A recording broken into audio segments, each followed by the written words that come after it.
Well, hello. Sarah introduced me a little bit earlier. I'm Jackie Kaysen. I coordinate the writing program in the Department of English. It's a pleasure to be here with all of you, and so happy to have the Writing Center host this series.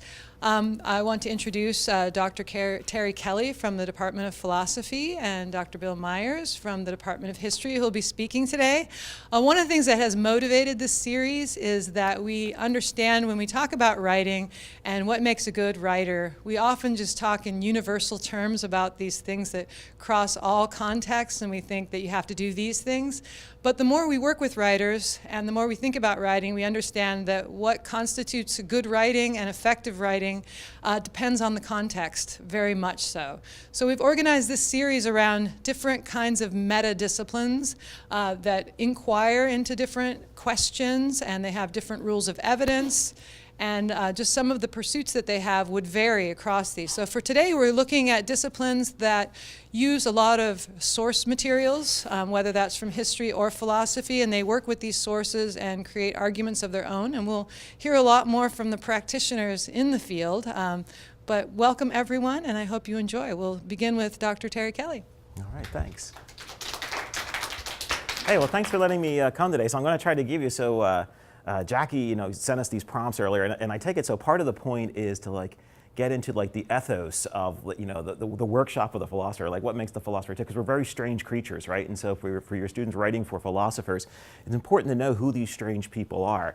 So let's, so I figured I'd start off by thinking about, just giving you a sense of what a philosopher means by meaning, right? So when they're thinking about what does language do, this is a very popular view in philosophy. It's not particularly popular outside of philosophy, but it's very popular in philosophy. It's called truth conditional account of meaning. And the idea is that what is the meaning of any given statement? For many philosophers, the meaning of any given statement is made up of the conditions under which the statement would be true. Okay, the conditions under which, so think, I want you to, and you don't need to get it, just think though immediately for philosophers, this means that meaning itself is rooted in truth, right? Meaning itself is rooted in reasons, right? So let's take an example. So for instance, if I say, you are the bomb, what exactly does that mean, right? And so we could use our truth conditional analysis. On the one hand, I mean two different things maybe, right? If I say, well, the condition of that truth condition of that statement is, it is true if you are awesome, then I know what you mean when you say you are the bomb. On the other hand, if I say the truth condition of this statement is that if you have ingested an explosive device, I now know that you are the bomb has a very different meaning. I know the meaning is ultimately rooted in why you think that statement's true. And in fact, if we, so when we understand, so a philosopher's thinking, when you want to understand what an author is saying, what they mean, you want to get into the reasons why the author thinks their statements are true. So I want you to focus on that, right? So for philosophical writing, I think for a lot of writing in the humanities, this means that clear writing cannot be separated from the idea of critical writing. That clear writing requires filling in the reasons why you think your statements are true. And to the degree that you don't fill that in, your writing can be clear in a very formal way, and that, well, I'm not using evocative language. I think I'm using very precise terms. But for philosophers, if you're not filling in the reasons why you think your statements are true, not only is that bad argumentation, right? But it's also bad writing. Right? I mean, it's just not clear. Right? So for philosophers, the anchors of meaning are reasons, right? So again, keep that in mind. Just sort of keep that whole mindset in mind when you're helping students doing philosophical writing, right? It's all about reasons are the coin of the realm, right? So reasons are what we use. Reasons are what we live by. They're the basic tools. So what's the goal then? The overall goal then is to communicate reasons, right? This thing that anchors meaning, linked in logically sound or cogent arguments that prove a conclusion in the following areas, right? And so you'll get students working in different areas. They might be asking questions about knowledge, right? How do we come to know things? Epistemology. They might be asking things about the fundamental nature of reality. Is there a God? What is reality in and of itself? We just watched The Matrix, right, the other day in my class, right? Morpheus says, well, what is the real, right? Ethics, right and wrong, virtue and justice, and aesthetics, right? Beauty and the sublime. So that's the purpose then is to make So keep noticing how reason and truth keeps coming back in the philosopher's world, right? That we want to make clear writing, which means providing the reasons why you think why you think that's true. And then it's all adding up to a conclusion, right? Supporting a conclusion in one of those particular areas. And so when you're helping students, think about like links in a chain or whatever metaphor works for you, but interconnectedness is the goal, right? Links in a chain, foundations of a house, threads of a web, whatever clicks with the student. But the idea is that there's got to be a sort of chain of development where reasons are offered in support of sort of sub-conclusions, which then become reasons for the next sub-conclusion, which then become a series of reasons for that final conclusion, right? So argumentation then is the key. And that's where philosophy is a little bit of a funky discipline. Unlike history, the research is not particularly, I'm going to say it's important, but it's not the essence of what we do. The essence of what gets done in philosophy is argumentation, right? Advancing a view and then putting forward reasons to defend that view. Let's get to the next one. What kind of genres? Jackie asked me to talk about what kind of genres we get in philosophy, right? And so these are the historical genres that have been used, right? The Socratic dialogue, and we see that in people like Plato. Poetry, right? Yeah, right? Yeah, philosophers, yeah, we rock the poetry. No, we don't. I mean, Lucretius and Nietzsche. In fact, I'd say, I guess the best poet philosophy can claim is T.S. Eliot. T.S. Eliot was a philosophy major for a while, right? So this is a great story. Actually, it's probably not true, but it's a great story. T.S. Eliot was a philosophy major, wrote a paper in his epistemology class in which he argued, in which he reached the final conclusion, there is no truth, including this paper. Then he changed his major to English, right, and became a poetry, which sort of makes sense, right? That's like sometimes I say, like for some philosophers, when you argue against them, you're probably just better off doing interpretive dance, right? Because as soon as you try to argue, they're like, I've got you, right? As soon as you speak and offer reasons. Biography, right? Cicero and Augustine, there was a period where people would sort of like write about their own lives and sort of like, the unfolding, what happened to me is also what goes on in my philosophy. If anyone's read Tuesdays with Maury, right? Has anyone read that? That's a little bit like that too, sort of like an unfolding of a story that's meant to really, if you think about it, Maury's story in many ways is a vehicle to present a particular philosophy of life. And there was a long time where that's what a lot of philosophy looked like. And then in the same lines, fiction, right? Jean-Paul Sartre, Albert Camus, Umberto Eco, right? People, again, using fictional literature, again, mostly as a platform to launch or to illustrate philosophical ideas. And then finally, the thesis-driven essay, right, which develops in the early modern period of Montaigne and Descartes. Today, for better and for worse, this is by and large the only mode of writing, genre of writing in professional philosophy. Just about everything else has dropped out. So by and large, at the professional level, you're talking about thesis-driven essays. By and large, when students come for help, that's what they'll be looking for. They'll be looking for help with their thesis-driven essay. And you guys sort of know, and so this is probably stuff you tell people all the time. And so this is just sort of like where it's sort of like the essence of reasoning is the essence of philosophy, right? That's right. That's why we're the queen of the sciences. That's right. We haven't been the queen. We used to be the queen of the sciences until Galileo, right? And it's been all downhill. Now we can't even get a new search. I mean, so what do I tell students, about, as they're developing their thesis-driven essays and they're making, remember, these links in the chain, all of these reasons that are supposed to be adding up to support this conclusion. One, first and foremost, don't just give the punchline. Jokes are only funny if you just tell the whole joke, right? It's just not funny if I go, it was a duck. Right? I mean, that's just not funny, right? I mean, it's just like, you got to tell the whole joke, right? And arguments are the same way. You've got to have the reasons that lead up to the conclusion.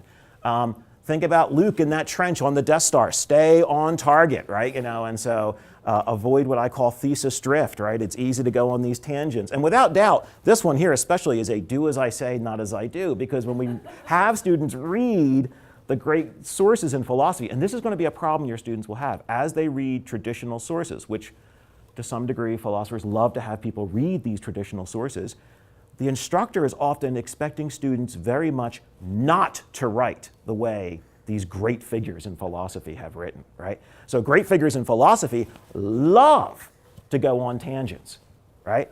I mean, right? So, I mean, like Book 4 of the Republic, Plato's just about ready to wrap up the story and says, well, tell me more about education, Socrates. Well, okay, and then 100 pages later, literally, one of the characters finally says, well, what were we talking about before? Oh, the ideal city, right? I mean, but, so philosophers love tangents, but philosophy professors do not love them from their students, right? And so stay on target. Reasons should be freestanding. This is a concept from the philosopher John Rawls. And this just means that the reasons should be reasons that you could expect that anyone else would be able to accept. Right? Now, what does that mean? Better put negatively, your reasons should not be rooted in, say, a religious tradition or a cultural tradition that only you and people like you could accept. So that's not to say you offer reasons that everyone will accept, because in real life, not everyone's going to accept every reason. But the minimal threshold is that you offer reasons that there's no in principle reason why others couldn't accept. So you might appeal to empirical evidence. Now, there's nothing about empirical. Now, we may disagree about what do the studies actually show, but notice anyone can look at empirical evidence and they can evaluate it, and there's no in principle reason why they couldn't accept it. If, on the other hand, I say this is true because my religious text says it's true, then no one outside my religious tradition has really any reason to accept that view. So we need to work on, so good advice for students is to be freestanding. Be fair to both sides of the argument, right? So philosophers love the idea of evaluating both sides of the argument, right? So what would the critics say? Know the lay of the land, right? And so this is where the research stuff does become a little bit important, is that the idea that you should not be writing in a vacuum. The student should be giving some sense that they understand who has written on this issue before, what the main positions are, maybe what some of the debate has been of late. Along that line, don't reinvent the wheel. You're not the first one writing on the existence of God, right? Lots of people have, right? So don't reinvent the wheel. And then give the reader a map, right? I mean, the idea is to create an argument that's going to lead to a final conclusion. Give the reader some sense of where that's going, right? So in your introduction, and again, you probably tell students this already, right? The introduction, not only should I have that thesis statement and the lay of the land, a quick introduction to the topic and what's the debate, but giving the reader a read map. What am I going to argue? How am I going to make this argument? Even just a paragraph can keep the reader like, oh, okay, I know where this is going, so they don't get lost during the details of the argument. Now, pedagogical writing in philosophy is a little bit different. The only genre that by and large is used in the profession is the thesis-driven essay. But professors will have students do all sorts of different things in order to capture different elements of good philosophical writing. The thesis-driven essay, obviously, expositional essays, right? I mean, because again, understanding the tradition is important, so that there is that historical element to philosophical writing. So we may ask students to, you may get students needing help, and all the professor wants is an account of Plato's arguments in Book 2 of the Republic. Don't argue against them, don't argue for them, just show the professor that you understand those arguments. So again, that links in the chain. What were Plato's links in the chain? How does this link with that link, go to the next link, ultimately to the conclusion of Book 2, right? And so that's the idea. So again, that's the thing. I mean, what's different from history then, right, where you might be talking about like a series of unfolding events or a series of interpretations of an event. In philosophy, you're summarizing arguments, which is kind of hard to do sometimes because people aren't asked to do that, quite frankly, often until they take a philosophy class, where it's like, okay, I want you not to summarize. So this is what I tell my students. The last thing I want your papers to begin with is something like, Plato was a great man who lived many years ago. It's just irrelevant, right? I mean, like, what were the arguments that he was making? Philosophical dialogue, right? I mean, the idea of like exchanging reasons. We want to capture this idea that we're building arguments and we're exchanging reasons, and we want to see both sides of the fence. We want to see both sides of the argument. So a lot of professors will use philosophical dialogue. Even though it's not used anymore in the profession, it's still a great exercise to kind of force students to kind of do it. Because for a lot of students, at least they're kind of used to that. So they're maybe not used to the idea of like reading a thesis-driven essay or writing an argumentative essay where they consider both sides. But man, they sure are used to the idea of two people having a fight about something, right? Whether it's sports radio, right? Well, I'll tell you, the Patriots should be fined for the deflated footballs. Well, why? And if you notice, I think it's amazing. It's like these people with like, now the people are like, well, I've got friends who like are total, I don't want to use a pejorative term, but they're jocks, right? And they'll be the first one to admit. And they're telling me about ideal gas law, right? Well, you know, in ideal gas law, those footballs could have deflated naturally because of the cold and the rain, right? I mean, like, right? I mean, it's like they are, you know, they're used to that. So they're used to hearing, you know, like talk radio in which people sort of like debate one another. And so dialogues are a real natural way of bringing that. So you will see some students maybe come to you and they're writing a dialogue and they're having maybe some trouble with it. And again, and the idea is like to think about it as a screenplay, right? You're sort of like you're writing, imagine a movie. Imagine you're writing the script for a movie and these two people are exchanging reasons, right? They're exchanging arguments. And again, that's the key for these philosophical dialogues, that they don't just become a sort of like interview with as two ships passing in the night. And I would say that's the biggest problem for dialogues. It's the biggest trick, that what students like to do is they like to think of it, instead of like the sports radio show where two guys are yelling at each other, they like to think of it sort of like as the Larry King show where two people are being interviewed and it's like, well, what do you think? And this person says X, Y, and Z. What do you think? That person says P, D, and Q, and then Larry King says, good night, thanks for coming, everyone, right? I mean, and there's no critical interaction. So the idea is that the two ships need to actually confront one another and not just pass in the night, right? The idea is like have them exchange. When this person says that, and this is the creative and neat thing about a dialogue, you know, if you're having a dialogue between Plato and Hume, right, who lived about, you know, 2,000 years apart from one another, what would Plato say about Hume's philosophy? Well, Plato certainly never addressed Hume's philosophy directly.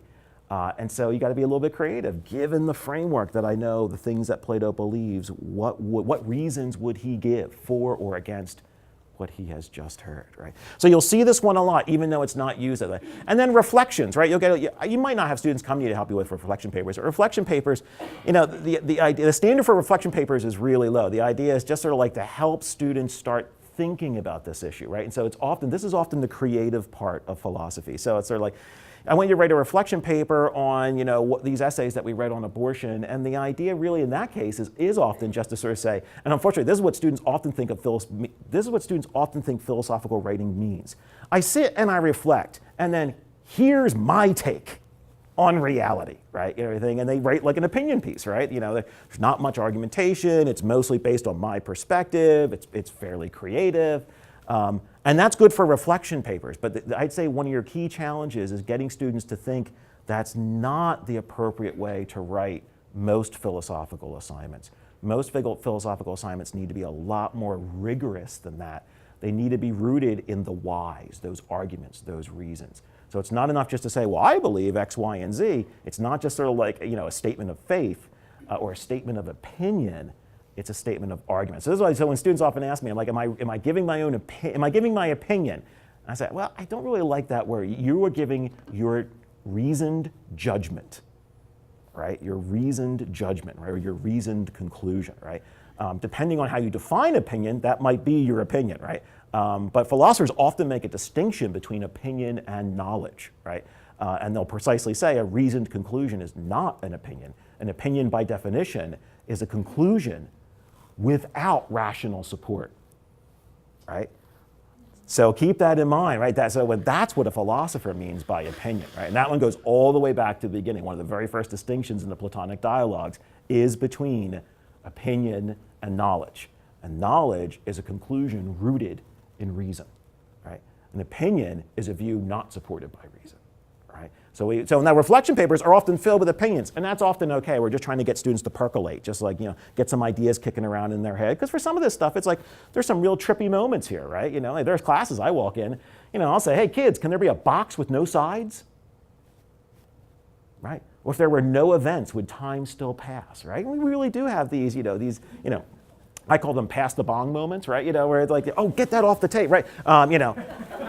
It's a trippy moment, right? You know, and a lot of times we'll just give these assignments just truly to sort of like, truly to have students just start percolating, just start wrapping your head around that, right? I mean, so, okay, next slide, because I'm almost out of time. When we move from, what's the difference, one of Jackie's prompts was like, what's the difference between sort of like amateur writing and professional philosophical writing? As you move further into the field, first, theses become more narrow, right? And so I remember when I was an undergraduate, the first paper, I went to a Catholic school, so we were writing on God all the time, right? And so the first paper I wrote on God was, God exists. And it was like an argument from nowhere. It was like me, the philosopher, telling you why God exists. Then I wrote another paper on God's existence in my senior year, and it was like, using Husserl's phenomenology of 1930 German idealism, God exists, right? And so I'm advancing, now. When I wrote a paper on God's existence in graduate school, it was, there is a critical assumption that Anselm of Canterbury makes in his ontological argument that can be interpreted two ways. And if you interpret it this way, it's wrong, right? I mean, like, so, we call it drilling down, right? Getting more narrow, more narrow, more narrow, more awareness of the lay of the land, right? So it's in some sense, it's less fun because you're not just sort of making it up anymore, right? It's now you're like working with the tradition. The arguments get more complex, and there's much more serious consideration of opposing views. And I'd say this is a main problem that undergraduates have in philosophical writing, the sort of like unwillingness or inability to see what's the critical perspective back onto their own work. Either they won't do it, and I've had two problems. Either they won't do it, so they write as if no one in the world disagrees with what they're saying, right? Or, and I've had a fair number that do the opposite, they'll write, and then they'll write this critical perspective that destroys their paper. And then they end the paper, right?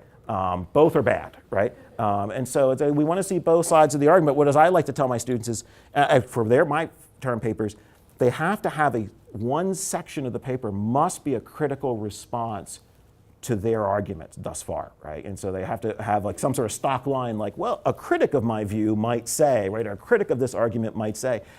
And then I call it the critique and response. Then explain why your argument can overcome those objections, that those objections aren't fatal. And that in the profession, you see that all the time. It's very common in the profession, because in the profession, every reader is saying, well, wait a minute, what about, I mean, you have to sort of like anticipate. And again, this is a good rhetorical strategy just generally. The more you can anticipate what the common objections would be and address them ahead of time, right?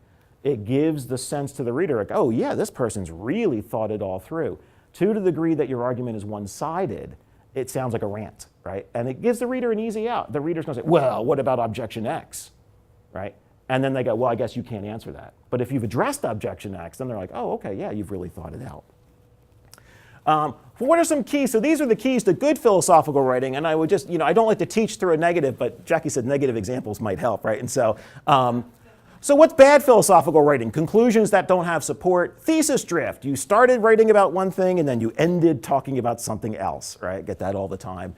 Reasons rooted in cultural tradition, right? As opposed to being freestanding. No consideration of opposing views. And again, reinventing the wheel. Writing as if you're the first person to ever write on this issue. And then I'll leave you with a couple pet peeves and some quirks in philosophy. When students are doing philosophy papers, there's often a real fundamental, how should we put it, ideological disconnect between the general public and philosophers. And one of them is relativism. Relativism is obviously true to most people. It is obviously false to almost all philosophers. So you must help these students when they're writing. They cannot just simply throw a relativistic claim out there without some very serious argumentation. All truth is relative is a non-relative truth, thus making the claim paradoxically false, right? For most philosophers, relativism is a non-starter because it simply contradicts itself. There are philosophical relativists out there, but what you need to impress upon your students, it's actually a very serious and complicated position to adopt. It's actually much harder to prove than universalism. This is, as far as I can tell, this is a flip-flop of our culture, right? Our culture tends to think that universalism is pretty much dead and relativism is correct, right? But again, philosophers think the exact opposite. And then the other one that's sort of like this, that I get this all the time from students, flat-footed empiricism is what I'm going to call it, right? This is the claim that you'll get claims something like this: only empirical sensory facts can be proven true, right? So again, like there's facts, and facts are stuff that you can sense, and then there's everything else, and everything else is opinion, right? For many people, this is obviously true, though ironically it contradicts their relativism. Don't worry about it. For many people, this is obviously true. For most philosophers, actually for all philosophers, this is obviously false. This claim, only empirical facts can be proven true, is itself not an empirical fact, thus making the claim false, right? So keep a lookout for flat-footed empiricism and relativism. And the reason why I put them is not to teach you philosophy today, though I hope you understand relativism. But these are peeves. These are peeves. Philosophers, when they read this stuff, when they read flat-footed relativism, or when they read just like, in the middle of a philosophical essay, well, of course, it's a matter of anyone's interpretation, right? Or, well, everyone has their own truths, right? Or it's all relative anyway. That bothers philosophers, right? That's a peeve. So that's an inside the workshop type thing. And it's different from the average public. In the average public, you can throw a relativistic claim out there, and very few people are going to challenge you unless there happens to be a philosopher in the room. In philosophy, it's the opposite, right? In philosophy, being called a relativist is a bad thing, and it requires some sort of special defense. And then finally, some quirks. Emotions are bad. Cognition is good. You know, don't tell Dr. Bauer I said this, but at least this is the way the profession works. Keep the pathos under wraps and go with the logos, right? So again, it's about argumentation. Effective writing is going to avoid, in a philosophy, it's going to avoid a lot of emotional language, even down to stuff like, I tell students something like, just avoid, like if you want to say what you think, say something like, I believe, right? Don't say, I feel. No one in philosophy cares how you feel. Plato feels. No one cares what Plato felt. In fact, no one knows what Plato felt. Now, if Plato wrote, right, or Plato argued, okay, that's different, right? So try to avoid feeling words. A quirk, a neat quirk about philosophers, and we're so romantic, arguments are timeless. So students may write about the past philosophers in the present tense if they wish, and it's a philosophical little thing. So, you know, people will often say, Plato argues in Book 2 of the Republic. You don't have to say argued. You can, it won't be wrong to say argued, but if you want like a little inside little, do you know that, the logos, of the philosophy workshop, the arguments are timeless. And the first person's okay. This is a question, a technical writing question I get all the time from students. First person is totally okay, but keep it subdued, right? I mean, like in the profession, people now are writing again in the first person. By keep it subdued, and again, this is just like any thesis-driven essay. You just don't want a ton of I believe, because it just makes it sound like an opinion, right? So what I do, my thing is, I'll use I in the introduction and the conclusion, and then I use it pretty sparingly in the middle. So in the introduction, I'll say, there have been several views on what's the nature of promising, and I'm going to adopt Scanlon's view, and I'm going to defend it from several objections in the following way. Then in the middle of the paper, I don't use a whole lot of I. I'm busy making the arguments and summarizing things and everything, and then maybe in the conclusion, I'll bring it back. In this essay, I reviewed several views, So a little bit in the beginning, a little bit at the end, and then sparingly. But what students don't have to do anymore in philosophy is write in this sort of tortured way.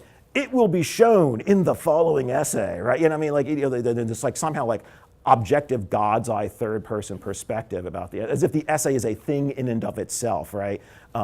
They don't have to write that anymore. And then hit and run philosophy is bad, right? And so on the one hand, we tell students to know the tradition, but a random quote from Aristotle completely out of context is just simply not helpful. It's sort of irritating, right? And again, it's a peeve, right? It's not only is it bad philosophy, but it irritates people, right? And so, on the other hand, Plato, Aristotle, Hume, Kant, these great figures from the tradition are helpful to cite and to use if you want to, but what you got to do is you got to contextualize it. Sort of like give at least a brief summary, even just a paragraph of the argument, as opposed to, because, and again, I was an undergrad once, so I know what I did, right? It's sort of like the great book of quotes, right? You flip through the great book, oh man, here's something awesome by Tolstoy on truth. This is great, I'm going to use it. Boom, and I put it in. No context, it's actually not what Tolstoy meant, right? It's not only is that bad from sort of like, just like an academic writing standpoint, but it bothers philosophers, right? And so contextualize those arguments. And I think that is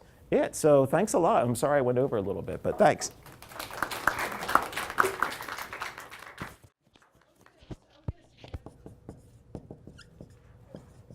The problem is sometimes I get up here and the fumes start to overwhelm me. Yeah. Okay. First of all, thank you. A chance to speak about history I never pass up. Also, this is great for me because my writing was informed particularly by 3 different people and 3 different disciplines. The first was my high school English teacher, who drilled in technique, thesis, topic, sentence, conclusion. And we wrote again and again on this. And so at least when I came to college, I had a little bit of idea of technique.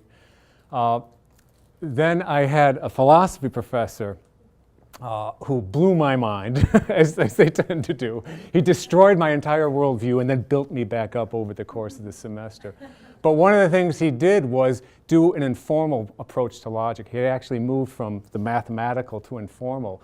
And what he did is say, bring in one of your papers that you're writing, and we're going to go through this and see how logically each sentence, each paragraph builds to another. So the idea of a cogent argument, he was very influential on.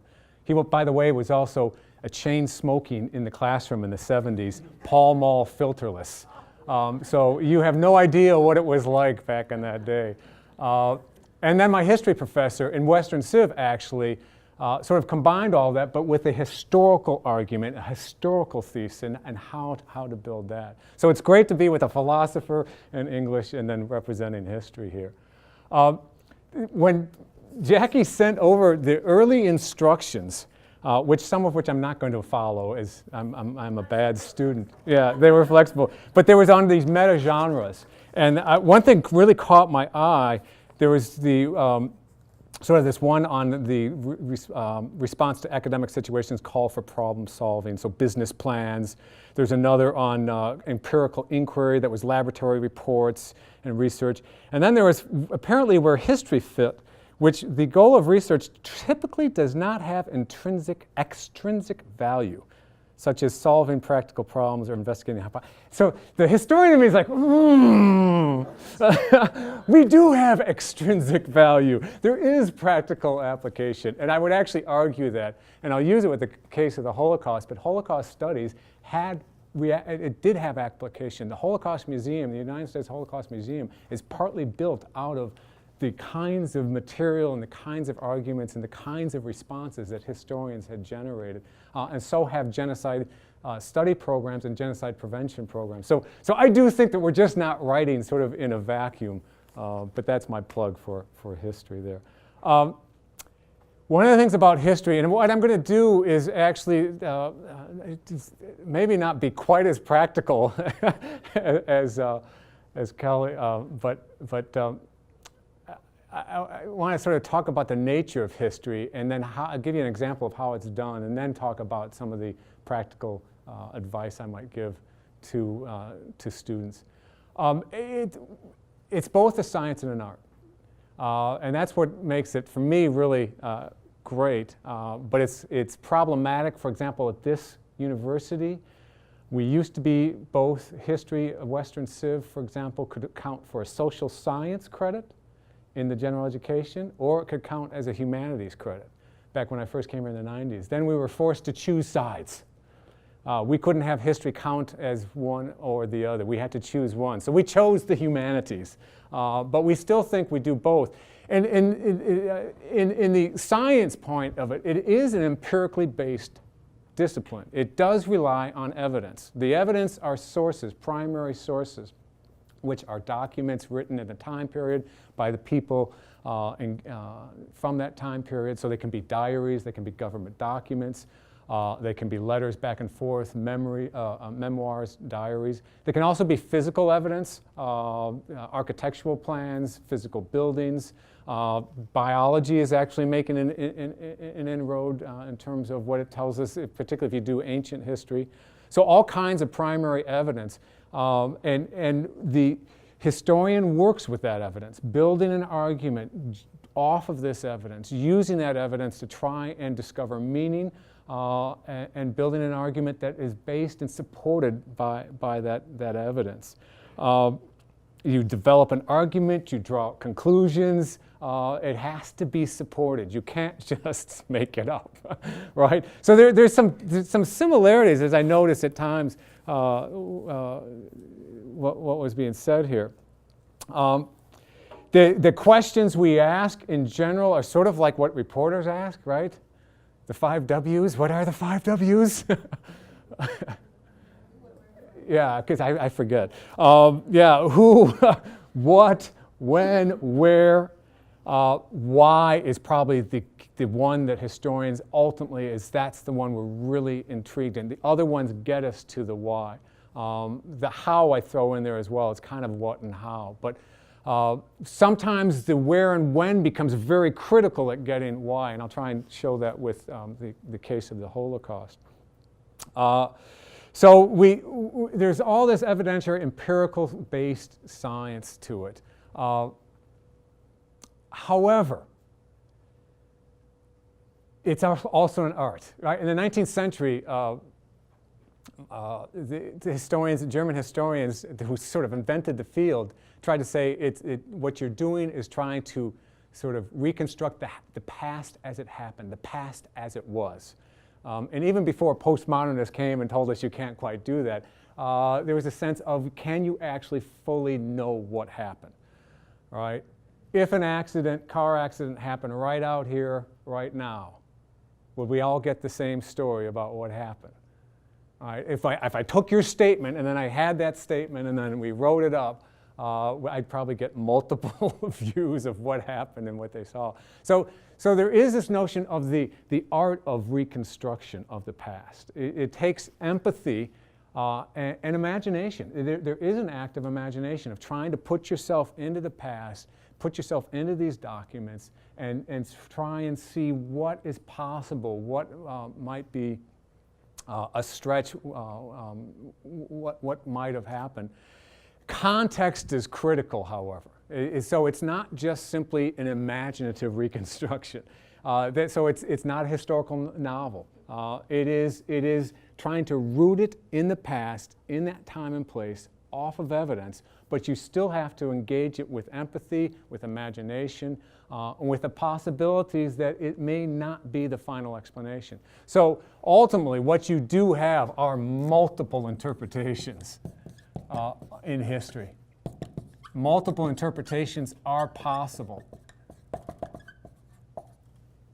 In fact, the first place I ever taught full-time, I taught as a graduate student, but full-time was at a School of Engineering in Indiana, and they were all male engineers. They were the brightest students across the board that I think I've ever taught, but they had a real problem with history, a number of them, because I'd say, okay, you know, what happened in the French Revolution? Well, this happened. Well, why did it happen? Well, there's multiple interpretations on why it happened and what it means. And they're like, well, which one do I need to know for the exam?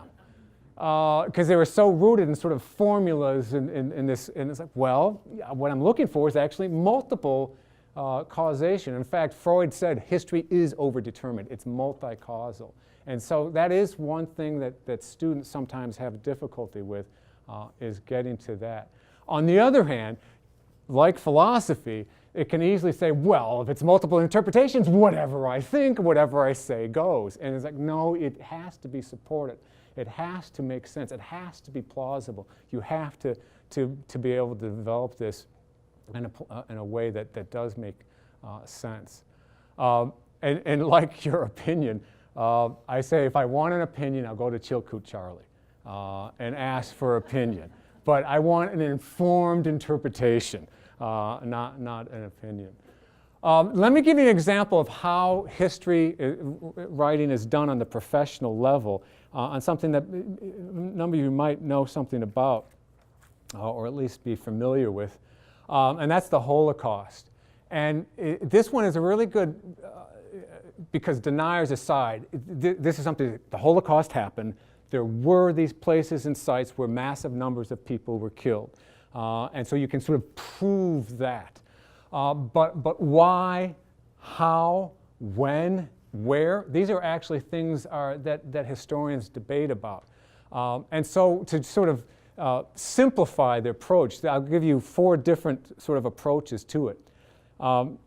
One, no Hitler, no Holocaust. So this is one interpretation, one argument that is advanced by very good historians, and it's one that was sort of early on. Hitler, from the get-go, you can read his writings. His first writing that we have is 1919. There's this anti-Semitic rant in it. His Mein Kampf has anti-Semitic, virulent anti-Semitism and rants in it. Speeches that he makes. So you can see this notion that Hitler has this idea that he wants the Jews out, that he wants to radically deal with the Jewish problem, as he puts it, and that there's sort of this straight line between his ideas, his values, and then him coming to power, beginning persecutions, and then leading to isolation of Jews, then Jews in ghettos, and then Jews being killed. There's just sort of this plan, a straight path, a straight line between Hitler and the Holocaust. So no Hitler, no Holocaust. Very good historians like Ebert Jaekel argue this. Another counter-argument came, particularly in the 80s and 90s, no war, no Holocaust. Hitler might have been anti-Semitic, they're not arguing against that, but actually there was not a plan to kill the Jews, and not certainly a very detailed one. It wasn't that Auschwitz was the ending point and everybody knew that. It actually was, as the title of one book that argues this to some extent, there was a twisted path to the Holocaust. And the war in particular created conditions and environments, brutalized people. It created, particularly the war in the East and on the Russian front, created this space where many Jews were, created these problems that the Germans felt they now had to sort of match their anti-Semitism with some kind of solution. And locally on the ground, actually, lots of local decision-making went from ghettos to shootings to gassing. And so no war, no Holocaust is the argument. A third one that got a lot of press, which is, these other two don't get a lot of press. The third one got a lot of press, was front page news in Germany, and even got quite a bit of news in the United States, was no Germans, no Holocaust. And it was Daniel Goldhagen who argued in his book, Hitler's Willing Executioners, that it was particularly in Germany that an eliminationist anti-Semitism, that was his term, was prevalent from the 19th century onward, and only in Germany do you really have this eliminationist anti-Semitism that's different than sort of American, my grandmother's anti-Semitism. And so in Germany only did you have this, and Hitler's role is to unleash this. And so that set off a huge argument over that. And then finally, there are those that synthesize. And Christopher Browning is one that I think is one of these synthesizers. His argument is it's a little bit of all of this. All right? Hitler plays a key role throughout the process. He has the value system, he has the message, he is the one initiating large-scale policy, the direction, even at times some of the timing of it. But he doesn't have a formal, careful plan. And so locally is where the realization is, oh, now, okay, Hitler wants the Jews expelled from Germany. Okay, we'll gather them in the ghettos. Oh, now Hitler wants the Jews done with. Well, how are we going to do this? And so they move from shooting to gassing. So he tries to combine this notion. Hitler gives central sort of impetus, but there's lots of local initiative on the ground. And it happens in the context of the war in the East in particular. So it's just an example of sort of the different ways then in which you can try and argue this. And this is one thing then back to writing that we try and develop in students, is this notion that there are multiple possible interpretations. But you have to have the evidence, you have to go back and look at it, and then you have to try and engage and argue with and for that evidence. And so in all these cases, what you see are careful use of primary resources. So each of those historians went back to government documents, to Nazi party records, to diary entries from Joseph Goebbels, from orders sent back and forth in the field, memoirs and diaries, not only from Germans, but also from the Jewish ghettos and so forth, and then try and construct the argument from that. So historians, particularly what we do and we ask our students, particularly in the upper division classes, are research papers, in which the key point of the research paper is the research, right? Where's the evidence? Engage with the sources and find sources and multiple sources. The other thing, though, also that we do, and particularly in the upper division, is ask for them to engage with what we call the historiography. What is sort of the history of the writing on this? How have other historians dealt with this topic? What is there? So if they're, okay, I want to do the Holocaust and I want to do why. So I'd say, okay, great. Look at Goldhagen, look at Jaco, look at Browning, look at Mommsen and others, see what their arguments are, and then how are you going to situate your argument within that? Are you going to merely summarize? Ideally, you want something original, but at the undergraduate level, it's trying to just get them to sort of think and offer something in which they can sort of achieve their own voice. So secondary sources, we ask them to engage with the secondary sources as well, and to bring in those secondary sources to help support points. You don't always have to go back and replow the same ground. You can say, you know, I think Browning's effectively proven that the timing of July to October of 1941 is the key timing point. I accept that. You know, it's been pretty well vetted, and so I'm going to go with that. See Browning if you want more on this. What I want to do is go beyond to that. So the use of primary and secondary sources is what we ask for.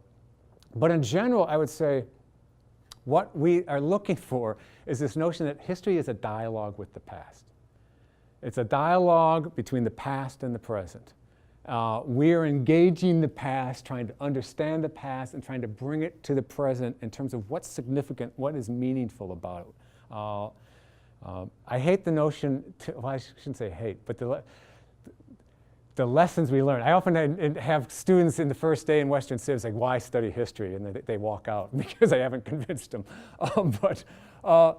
It is this notion of we have to learn from the past so we avoid the mistake in the future. And so this notion that history is some kind of guide that you can follow. And that's where we get into what I call sort of the 7 C's of history. The 7 C's of history are causation and consequence. Now, it's not I'm asking on these 7 C's that every paper and every student does each of these 7. But these are sort of some of the kinds of approaches that we look for in historical writing. Causation and or consequence. What are the origins? Why World War I? What are the origins of World War I? Or what are the origins of the Holocaust? What are the consequences of the war? Why did an assassination of the Archduke Ferdinand lead to a war that went out of the Balkans into the entire world almost?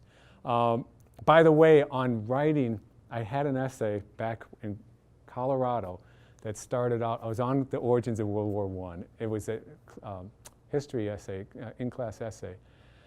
The Archduke Ferdinand assassinated,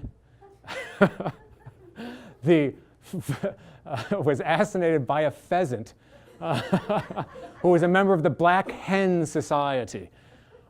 It was Archduke Ferdinand who assassinated by a Bosnian Serb of peasant origin who was a member of the Black Hand Society. So there are just simply, you know, stylistic errors that we look for too. But in any case, the causes and consequences are classic sort of approaches to trying to formulate questions and ways to approach history. Change and continuity are 2 other big things that we look at.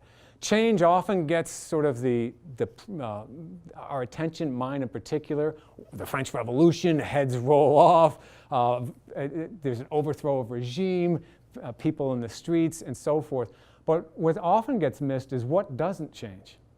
What remains the same over the time? Are there longer traditions of peasant family life or religious impetus that sort of go beyond the immediate events? So looking at those 2 factors, context and contingency are 2 of the other C's. Context is really important.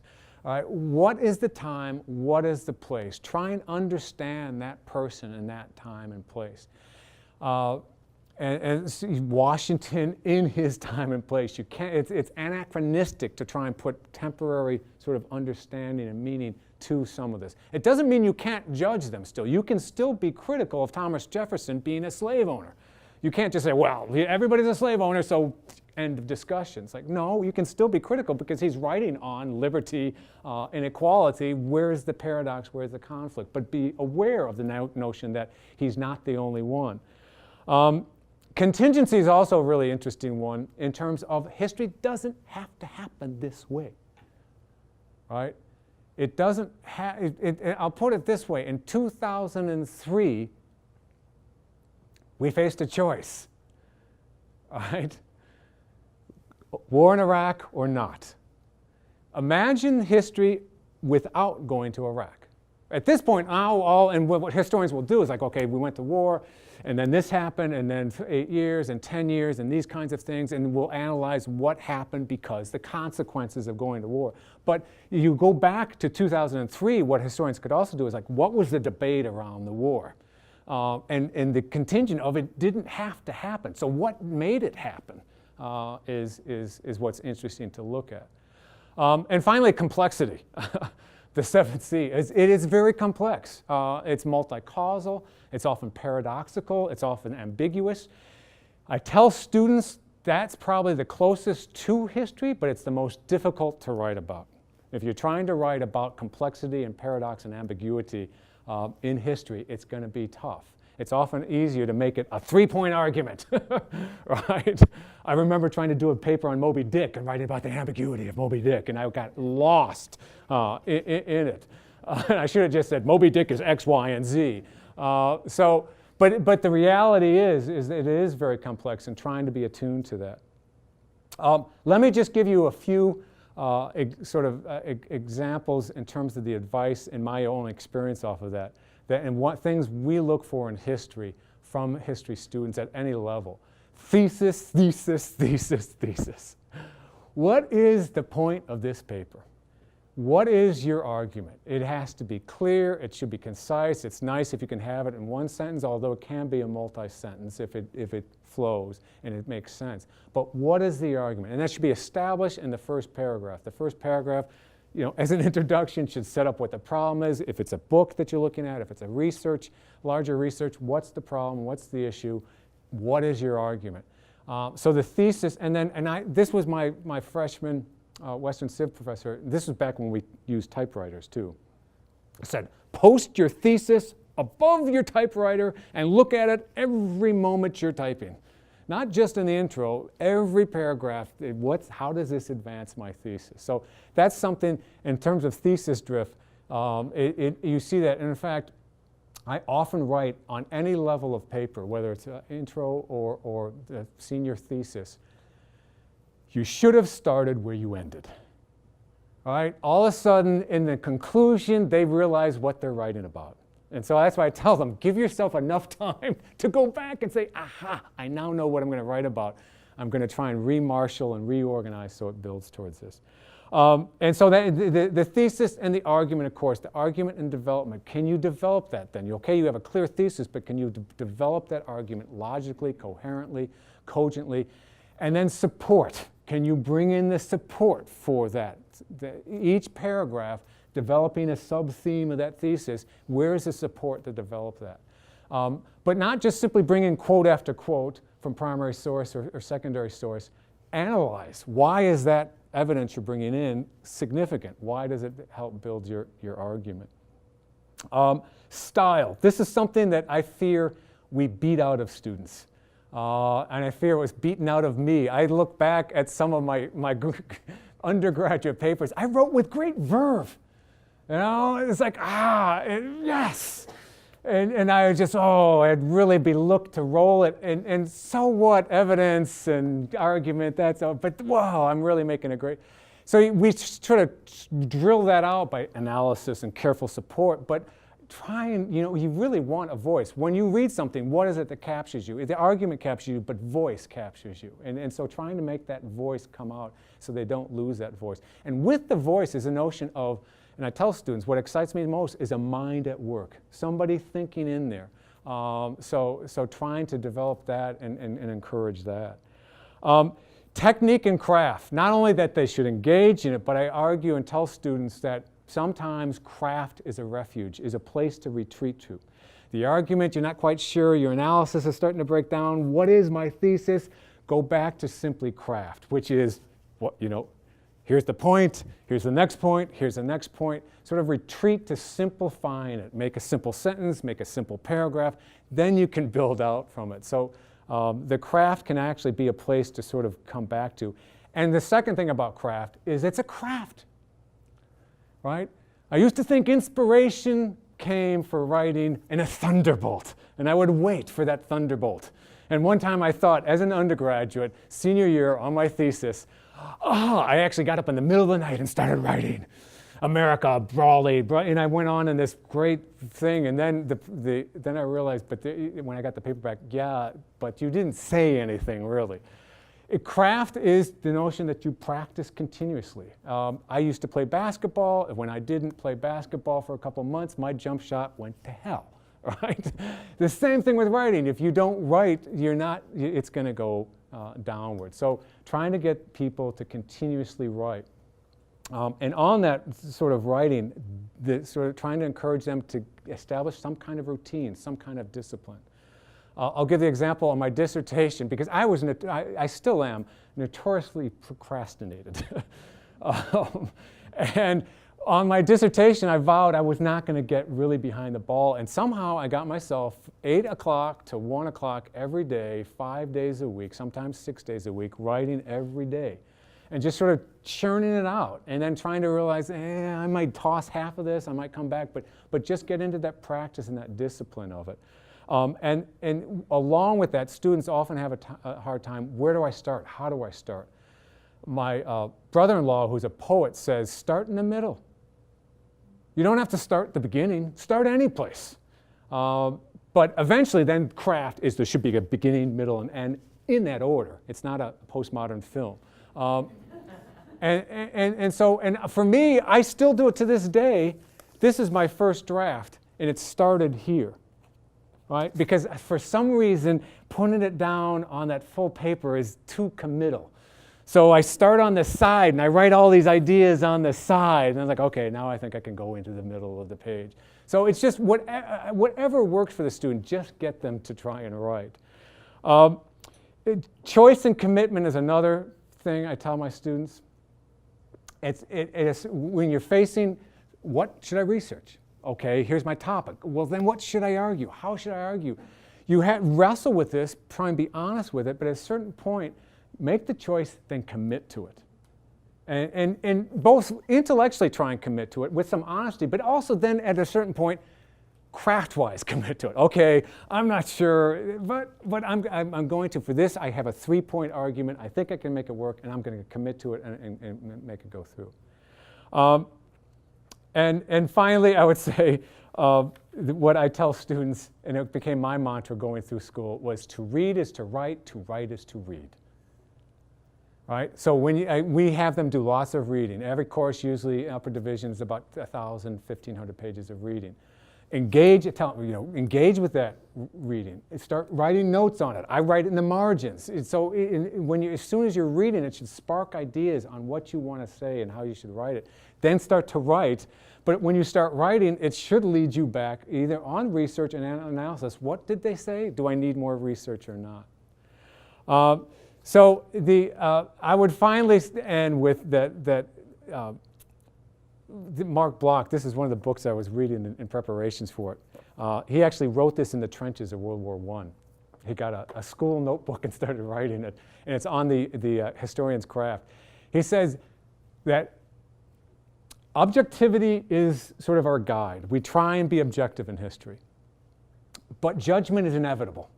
And that is that you're going to actually, it's not entirely objective. It's not entirely a science. You're going to have to make judgment. But understanding is the ultimate key. Trying to understand the significance, the meaning, the place, what is the connection between past and present. One person said in the 19th century, the past is a foreign country. And that's what we're trying to sort of explore. So thank you very much, and I'd be happy to take questions along with Terry.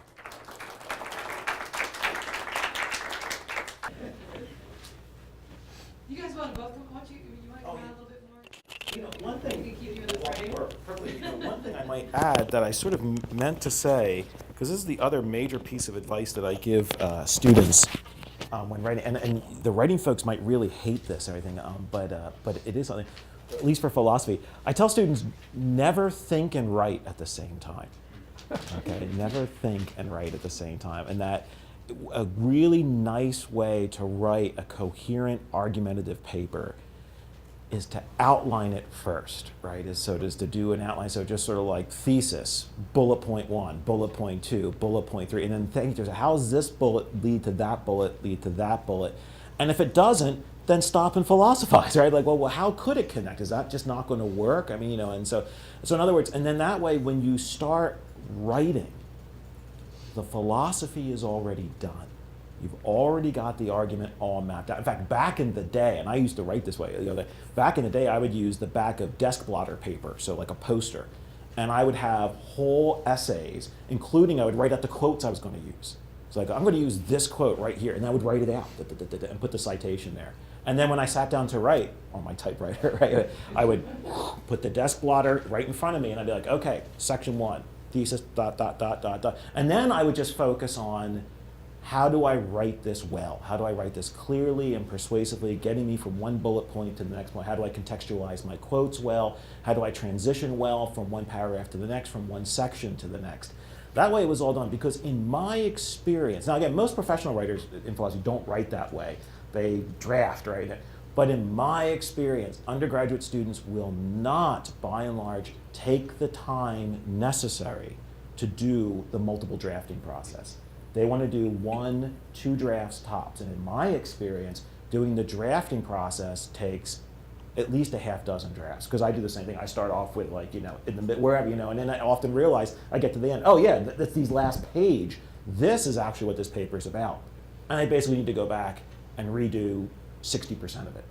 Now that's actually the thing. I've often talked to my sister too on the typewriter, because you had to write out. And most people, except journalists, couldn't do a first draft on a typewriter, and so you had to write out a draft, and then so there was built into it.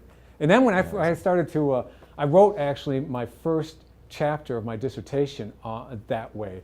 And then I got a computer, and I was like, I'm just going to start right on the computer. And all of a sudden, I got so much more verbose. Because you're writing you and just thinking keep at the on same writing. time. And I think it promotes getting lost in your own thoughts. It promotes disorganization. It promotes thesis drift. I think it's a major problem for writing. And I think the idea of, like, at least having, the structure of the argument worked out to greater or lesser detail. And again, I encourage my students to have as much detail worked out in outline form. And then when they write, just focus on the craft of writing at that point. The argument work has already been done. In other words, what you sort of want, and I know that it's going to kill the writing folks, because talk about killing style, but it's sort of like the way many philosophers think about writing is, Edmund Husserl had this great line that language is the grammatical clothing around insight, right? That, and Jacques Derrida criticizes using it, he calls it the postcard theory of language, right? It's sort of like I write this down and then I mail it off to you. And the idea that many philosophers have is that literally, if you did what I recommended, you started off with this large outline of your argument, and then you wrote it all out, a reader should be able to take your essay, and if I said, outline this essay, the good writer has that reader wind up with exactly the same outline that you started with. And then, okay, boom, we've got all those bullet points, and now we can just argue about the argument, right? And not get lost in the language. So in some sense, this is a prejudice that, and again, this is like an inside the workshop kind of view. This is a prejudice that people like Derrida have criticized since for the very beginning. For philosophers, language in many ways is an impediment. It would be much better if somehow I could just, if you could just mind meld with me, and I've got this idea about the nature of time. And then you go, oh, got it. I'm not buying it. And here's what why, is right? time? In some sense, the language is just sort of like, oh man, but I'm going to have to use these words, rats, right? And that's going to create all these problems. That is, again, so that is not, a good theory of language. I believe it. But at the undergraduate level, when you are talking about students who, by and large, one, many of whom are not very good writers already, and two, they're not going to put the time into their final product to do a drafting process. They're not going to do 5, 6, 7 drafts of their paper. They want to do one and done, right? Maybe 2 and done. In which case, outlining is a really nice way to go.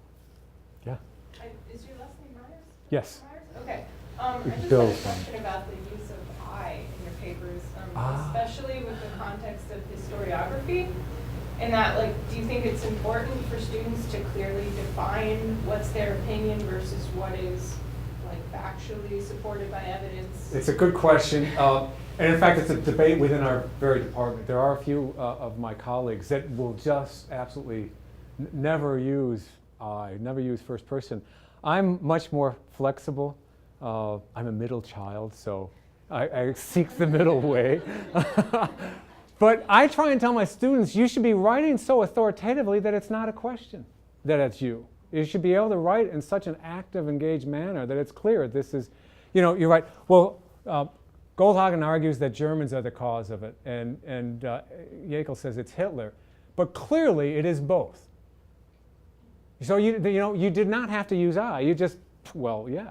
It's clear it's both because, so you just try to write authoritatively. On the other hand, avoiding I at certain points, it just becomes avoided to this author, and it's just I find it really off-putting. And I think you made a good point on terms of sort of this God speaking or something. He who shall not be named. So, no, I mean, at certain points, it's nice to be sort of emphatic about it. But I feel absolutely not. So even I believe, for historians I argue that. I conclude. Right. But even that, you can oftentimes get around that by just authoritative, engaged writing. Which, by the way, I'm one of the worst practitioners. I took too many Victorian literature novels. And so it's sort of this, I keep on struggling to get back into active, engaged writing.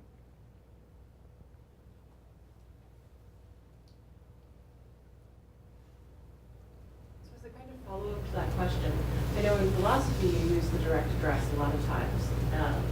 When you're transitioning from your beginning to the argumentation, you're like, I will now argue blah, blah, blah. Does history writing use the same when you transition from the historiography? It can. Or will now? It can. I was going to use.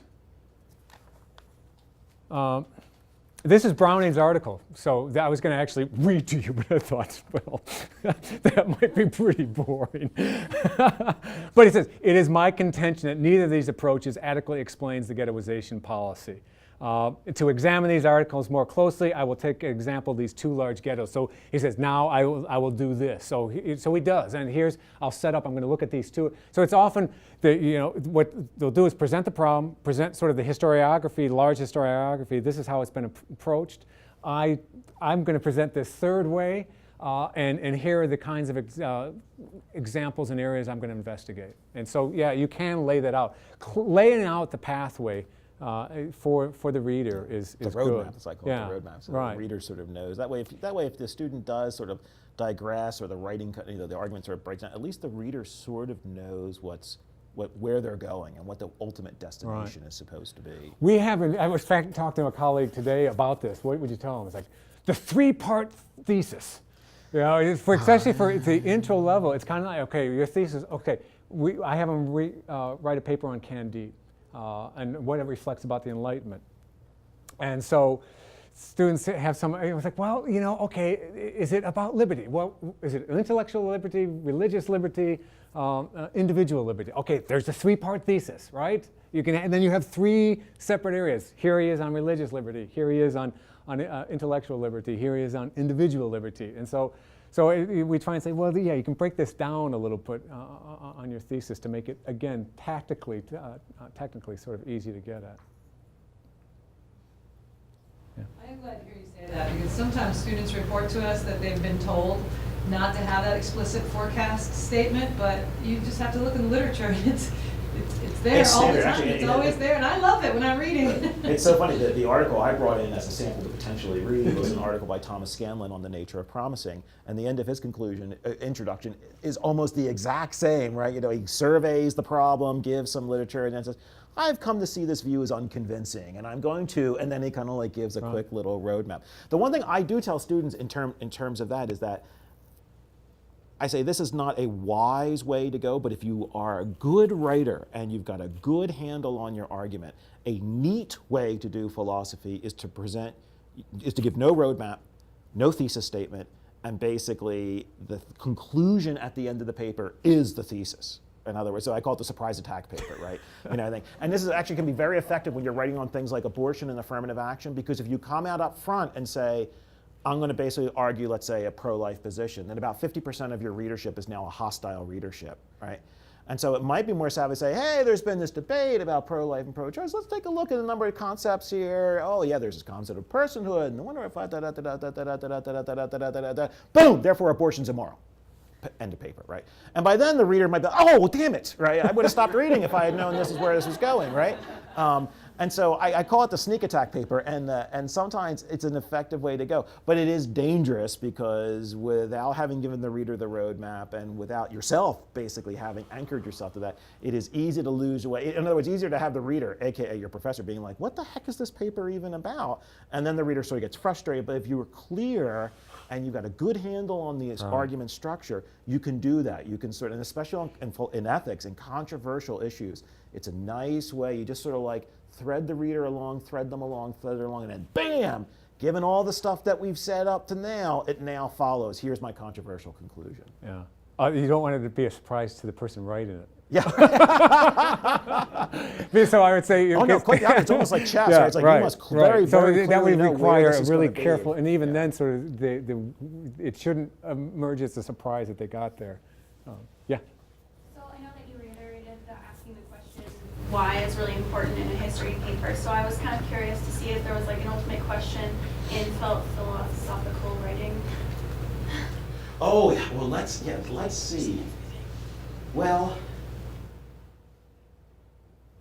yeah, I mean, I think we're real why people as well. I mean, so there's two a number of interpretations. You know, the foundational question in philosophy for people like me is Socrates' question, how ought we live, right?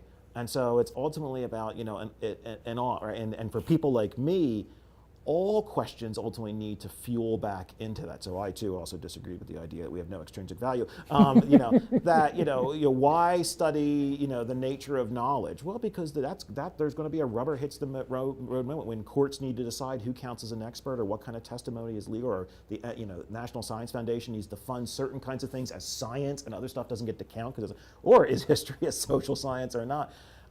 Those to me are all philosophical questions, and question like what should history count as a as in terms of a GE is a philosophical question that dumps you back into what exactly are the humanities? What exactly are the social sciences? And those sound like very abstract questions. So for people like me, it's those oughts. How ought we live? Now, the other way of thinking about it is some people think about it in terms of the more the how type folks, like what is the nature of reality? Right? And so in which case we're really trying to plumb the depths of sort of like, is there a God? What is the nature of time? So again, we're talking about the kind of stuff that the sciences typically have to assume. What is the nature of causality? What is the nature of time? What is the nature of space? What is the nature of evidence? What is the nature of science? Right? Those are things that typically scientists either assume, or when they make a stand on it, they're philosophical, right? You know, and so Einstein quite plainly says he was massively influenced by Immanuel Kant's theories of time and space. There's no getting around it, right? You get to these points. So you get these is peoples that it's ultimately about how things work. So they're like scientists. And then for a long time, remember, the natural sciences were called natural philosophy, right? And that was the case again up until about Galileo. You know, and so, so this idea, and you still have that hangover. It's not a hangover, but you still have like that tradition in philosophy that some folks are real sort of like nuts and bolts. We're sort of like the scientists, but we're scientists at this level that's so deep and fundamental that empirical investigation alone is not going to answer these kinds of questions, because we're often asking these background questions about empirical investigation itself. So you got like sort of like this sort of like metaphysicist, right? You know, thing, and then on the other hand, you've got the more ethical folks like me who say, no, all that stuff is interesting and important, but all that stuff is interesting and important because it gets back to the ought question. How ought the scientist conduct their experiment? Okay, well, we need to do this metaphysics to figure that out. Did that answer your question? Yeah. But what we're not, though, I mean, because of that, we're not really big when and where people, right? I mean, like that's pretty. I mean, to us, again, this is our romantic. You've seen those cartoons of like what my parents think I do and what I think I do, or what my boss thinks I do. This is like one of those ones like for our romantic inner vision is that this is all timeless, right? You know, Derrida's like, get the hell out of here, right? You know, it's like all timeless. It's all, you know, and so the when and the where is sort of. And you see it. I mean, I find a beautifully romantic convention in which we will talk about Plato as if he is still alive, right? And so we will say, well, Plato argues this, The when and the where don't count so much. It's the how and the why that count mostly for us.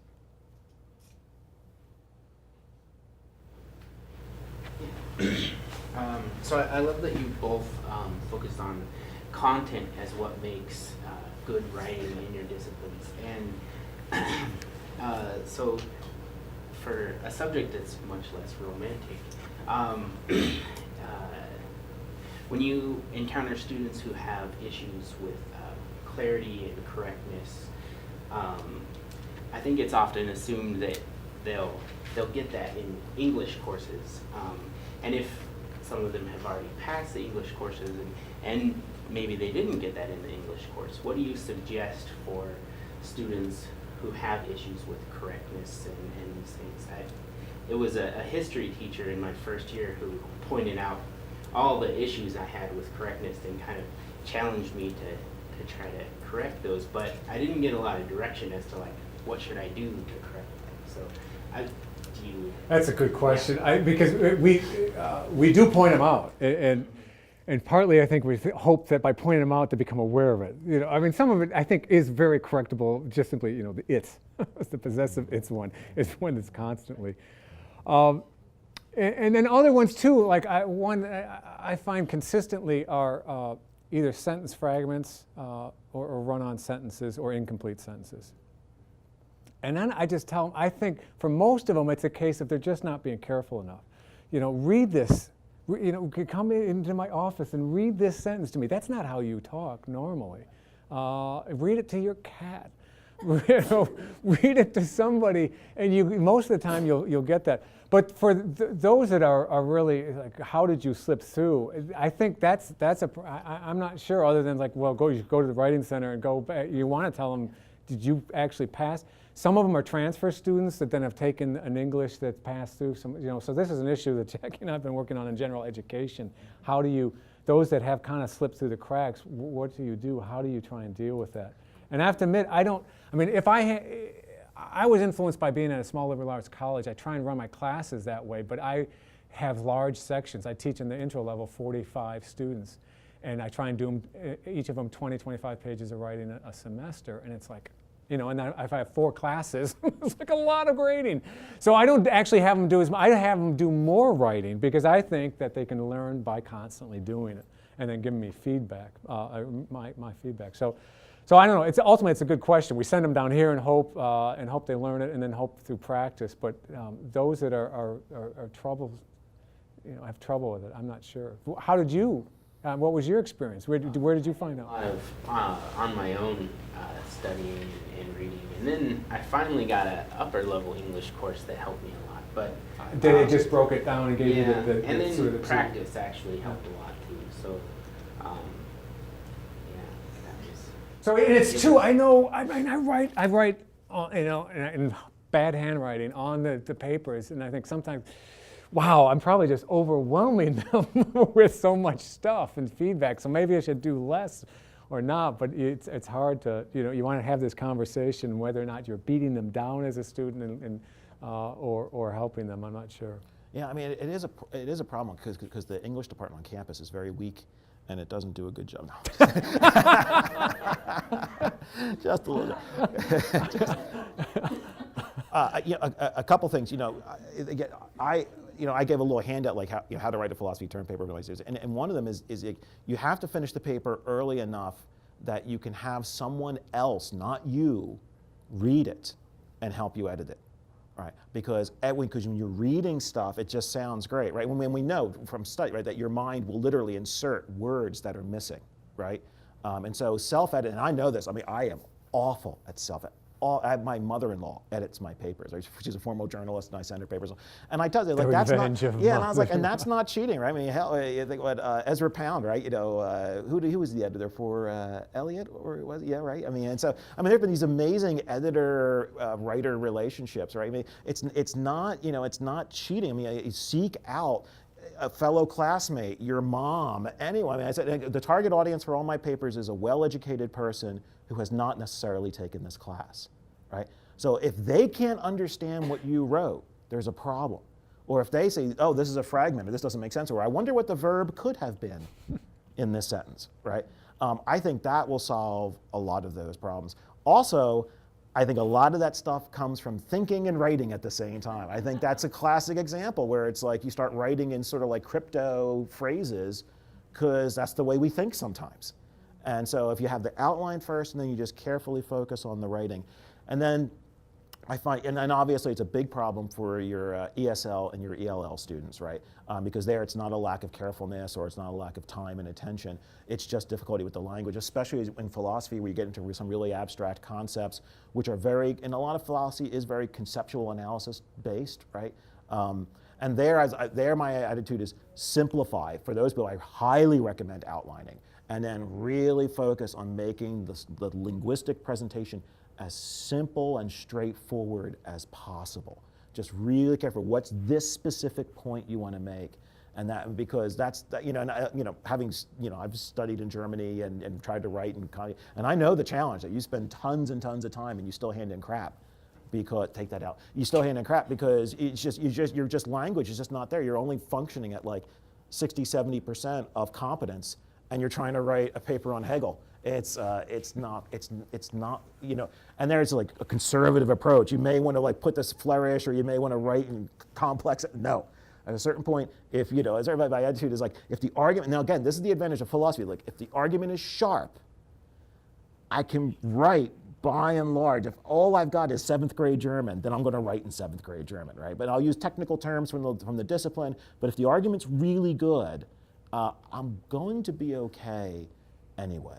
One of the most famous papers in philosophy from the 20th century was by this guy named Gettier. It's 3.5 pages long. It's a 3.5 page long paper, and there's nothing like incredibly complicated about the language at all. It just, he had this amazing insight. He had a couple really cool little thought experiments that proved it. Done, right? And so sometimes a little bit more conservative approach for folks where they're really, for various reasons, they're at the limit of their language. It's not a carefulness problem anymore. I just ran across a quote from somebody writing about history and writing. Said, students oftentimes write a long paper because they don't have enough time for a short paper. We should probably go ahead and draw to a close. I know your training time's going to end and let our camera people go. And also we had some people who did some baking last night and there's nice refreshments over here that you guys might want to partake of. But thank you so much. Thank you. Thank you. Thank you. And let me say thank you for all the work that you do in the Writing Center. I mean, Yes. because it is true. It is a default. I will have to say it's sort of like if we get people who are like, I don't know what to do, and I'm like, don't worry, go to the Writing Center. And so I do appreciate it. I mean, it's an essential piece of any university, and it really helps our students a lot, especially increasing. And we're going to find this is going to be the trend with budget cuts and things. Increasingly, you're going to find instructors teaching larger classes, maybe even more sections of classes. The amount of sort of like nitty-gritty writing nuts and bolts work that they're going to be able to do with their students, because it's so time-consuming and because it's not directly related to the substance of their field, I think you're going to find students are more and more going to need the resources of the Writing Center to help them improve as writers. So thank you.